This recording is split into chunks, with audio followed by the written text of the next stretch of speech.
Merci à vous, Shamsuddin Badarou. Au terme de la première journée des épreuves du baccalauréat, session de juin 2025, une équipe de la rédaction de Guérite TV Monde s'est rendue au CEG d'Egankwevi, ici à Porto Novo, centre réservé aux candidats de la série littéraire. Nous vous proposons de suivre leurs impressions sur les premières épreuves. Ils sont au micro de Faoudia Sefou et Patrice Ayvonto. La première journée, on rend grâce à Dieu parce que ce n'est pas les trucs qui sont compliqués.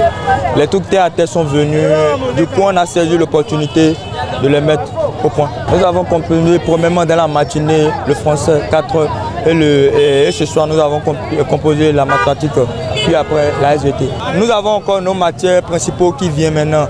Demain on a par exemple la philosophie, coefficient 3, après aussi le mercredi, l'histoire géo aussi. Donc on prie pour que ça soit comme ça, que ça ne soit pas compliqué. La première journée était vraiment abordable. Bon les épreuves, à vrai dire, on n'a pas eu de difficultés quoi. Et on prie pour que le mardi et le mercredi, que ça soit pareil.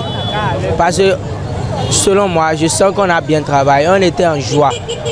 Parce que c'était le truc de début et puis ça nous a facilité la tâche. On prie pour que en philo demain, en anglais, en histoire géo, en espagnol, que ça soit pareil. Ça s'est bien passé. Les épreuves sont faciles.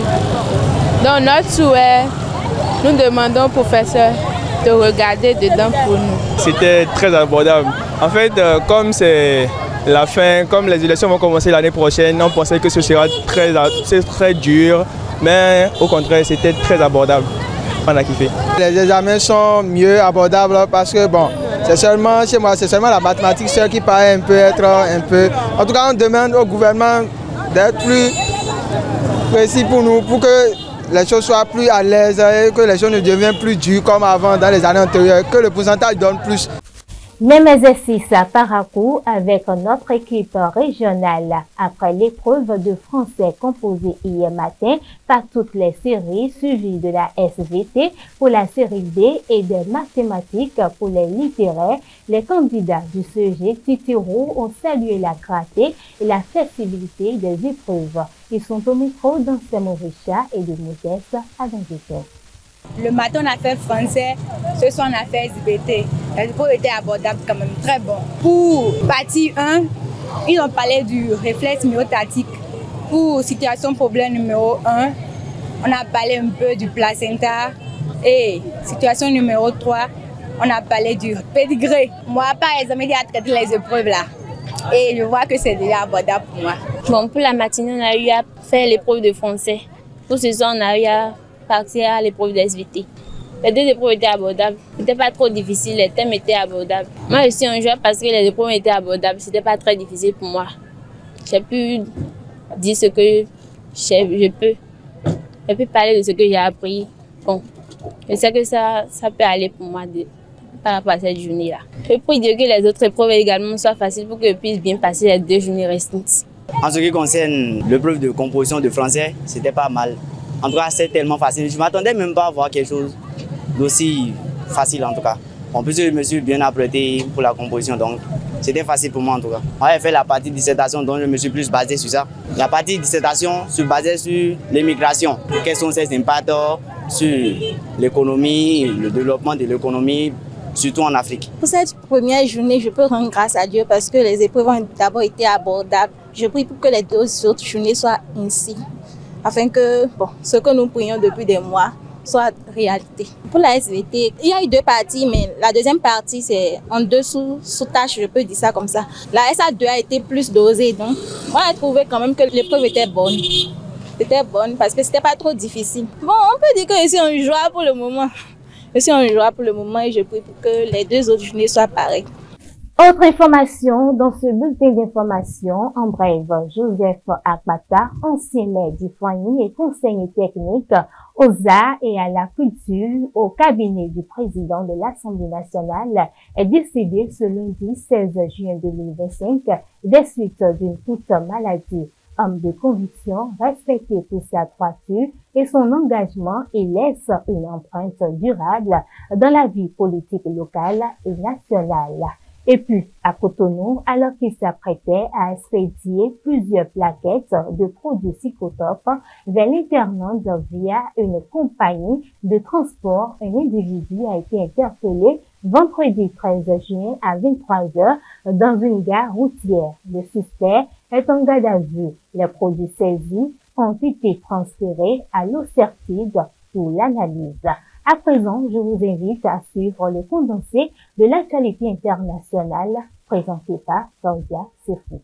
Bérangère Boléan retient tout simplement que Israël est toujours sous la pression de la guerre. L'État d'Hébreu connaît une fuite des cerveaux. La réforme judiciaire, la situation économique, mais surtout une guerre qui n'en finit plus, voire qui s'intensifie. Les Israéliens sont de plus en plus nombreux à quitter leur pays. Le bilan migratoire d'Israël l'année dernière a connu une perte sèche de 20 000 personnes. Israël connaît une fuite des cerveaux. Les départs depuis Israël se font pour l'Amérique du Nord, l'Allemagne, le Portugal et la Bulgarie, avec des destinations plus exotiques également. Beaucoup se considèrent comme de simples nomades numériques et envisagent un retour en Israël quand la situation le permettra. Parlant toujours de cette guerre entre Israël et l'Iran, Moscou condamne Israël et s'inquiète de l'affaiblissement de son allié iranien. Le président Poutine, qui a multiplié les appels téléphoniques, a proposé de jouer les médiateurs, un moyen de détourner l'attention de sa guerre en Ukraine. Mais alors que la hausse des coûts pétroliers serre les intérêts russes, Moscou redoute à terme un changement de régime à Téhéran. Au Royaume-Uni, un rapport accablant sur la gestion britannique des affaires d'exploitation sexuelle. C'est l'une des pages les plus sombres de l'histoire judiciaire britannique. Dans les années 2000 et 2010, à travers l'Angleterre, au moins 4000 jeunes filles sont tombées aux mains des réseaux d'exploitation sexuelle. Des jeunes filles souvent en situation précaire ou placées dans les foyers. Des dizaines de villes anglaises ont été concernées, mais les autorités ont fermé les yeux par peur d'être taxées de racisme. Les suspects étant en majorité issus de la diaspora pakistanaise. À l'époque, le procureur général n'était autre que le premier ministre actuel qui a demandé en début d'année un audit sur ces réseaux criminels. En Inde, à présent, un deuxième crash d'avion a fait des morts dans les montagnes de l'Himalaya. L'Inde est de nouveau frappée par une catastrophe aérienne. Ce dimanche 15 juin 2025, un hélicoptère Bell 407 de la compagnie Aryan Aviation s'est écrasé dans les États montagneux. À bord se trouvaient 6 pèlerins, dont un enfant, ainsi que le pilote. Aucun n'a survécu. En réaction, les autorités ont suspendu tous les vols d'hélicoptères dans la région. Une enquête est en cours, tandis que la Direction générale de l'aviation civile prévoit une révision des normes de sécurité. Faisons un tour à présent au Nigeria. Violence dans le centre du Nigeria. Avec une gouvernance locale efficace, la crise s'atténuera. Plus de 6000 personnes ont fui leur domicile au Nigeria, dans l'état de Benue, après la violente attaque dans la nuit du 13 au 14 juin 2025 contre le village de Yelewata. L'Agence nationale nigériane de secours, la Croix-Rouge, le Haut Commissariat des Nations Unies pour les réfugiés ont établi un camp d'accueil à Makurdi, la capitale de cet état situé dans le centre-est du pays. Un état où les violences sont récurrentes entre communautés d'éleveurs et d'agriculteurs. Et pour terminer, Togo, les programmes de RFI et France 24 suspendus, ce qui est reproché aux deux chaînes. Les programmes de la chaîne de télévision française France 24 ainsi que RFI sont suspendus au Togo. Ainsi en a décidé la Haute Autorité de l'Audiovisuel de la Communication RAC. L'information est rendue publique ce lundi 16 juin 2025 à travers un communiqué signé par le président de l'institution, Talounani Telou. Dans son communiqué, l'organe de régulation des médias au Togo reproche aux deux chaînes du groupe France Média Monde des manquements répétés dans le traitement de l'information. Notons que cette décision intervient dans un contexte sociopolitique très tendu au Togo. Ces derniers jours, plusieurs manifestations ont été déclenchées dans la capitale Lomé pour réclamer la libération du rappeur en rend une voix critique du régime en place. Parallèlement, des acteurs de la société civile ont manifesté pour en appeler à la décision du président du Conseil des ministres, Faure Essozima Yasingbe. Voilà pour l'essentiel de l'actualité au plan national et hors de nos frontières.